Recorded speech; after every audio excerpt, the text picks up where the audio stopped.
नमस्कार, मेरा नाम है कुणाल मेहरा और इस कार्यक्रम का विषय है अब क्या करूं? What next? Now, the last few weeks, I've had the chance to speak to thousands of you, exchanged emails with you on questions, doubts that you've had. So, I'm going to take a question sent by Rachit from Agartala. Rachit says, my CLAT scores are out, I've done very well, but I had mistakenly marked a law school that I didn't want to go to in my top preference list. I could have qualified for another law school which now I think is better. Now what do I do? It's a complicated question, I know.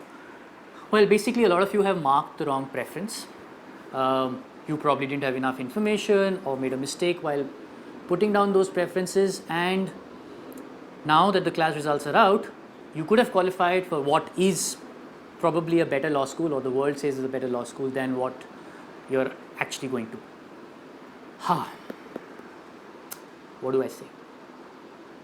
You screwed up. There's nothing, no other way to put it. And part of growing up and being an adult is owning up your mistake and either find a solution to it or live with it. Now, to me, there isn't a solution. What you can do, your best course of action is write, appeal to the CLAT committee, request for a change of college.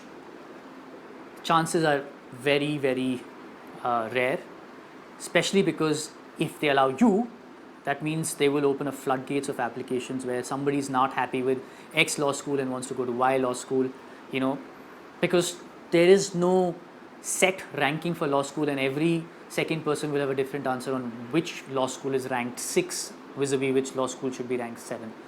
So I don't believe that they will take and accept your request, but there's no harm in requesting, in filing that appeal. And if you don't, then I'd like to tell you what I've told other people in the past, that which law school you go to does not make a huge difference, especially if you're going to one of the national law schools. 5 years down the line, there will be an even lesser difference between the law school that you wanted to go to and you have eventually gotten admission into. So make most of that opportunity. Do not spend your next 6 weeks or 1 year ruining about the fact that how you could have been in XYZ law school but you weren't able to because of one silly mistake. And I'm sure it's a choice between two fairly close law school, unless you made this huge royal screw up of marking in descending order when you had to mark in ascending order, in which case you should read this book called Why You're Not So Smart. But otherwise, I think you're fine. I mean, it's not a big deal. You can easily make up for a little bit of a difference between two law schools, and to be honest, nobody knows in 5 years which law school will actually be higher ranked than the other one. The rankings keep changing. It's also a ranking which is not established in stone. It's an industry's perspective. Everyone has a very different take on these rankings, so it doesn't matter if you've gotten through a national law school but aren't able to get to it. I mean, you've qualified because of your score, but your preference that you marked takes you to some other law school. Most important is what you do in the next 5 years, and for that we're there with you. I am here, as is the team of My Law.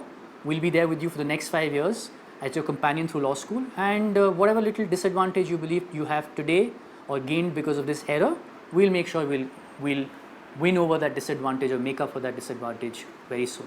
So keep a lookout for the stuff that we will be posting on the blog.